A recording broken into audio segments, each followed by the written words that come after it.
Nous avons aussi un journaliste excellent qui nous explique que le rôle des journaux est de faire que les gens votent correctement. C'était pas une tentative d'influencer le vote, parce que c'est vraiment le rôle d'un journal. Le rôle d'un journal, c'est d'informer les gens afin qu'ils votent correctement.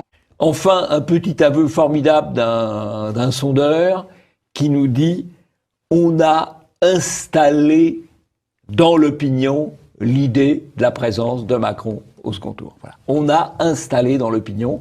Là, on a installé progressivement l'idée, ou s'est installé progressivement l'idée plus exactement, qu'il pouvait être au deuxième tour et éventuellement le vainqueur de la présidentielle. Là, on a installé...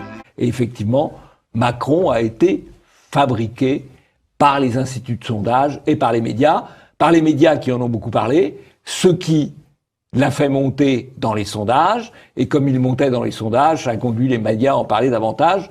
Ce qu'il a derrière lui, c'est tout simplement des forces financières qui ont envie de poursuivre un programme très précis, un programme économique. On sait ce que c'est. Il est soutenu par qui? Il est soutenu par Pierre Berger, Xavier Niel, Patrick Drahi. C'est ce qu'on appelle, du point de vue de Macron et de ses partisans, des médias ou de la finance, un cercle vertueux, en tout cas pour le moment.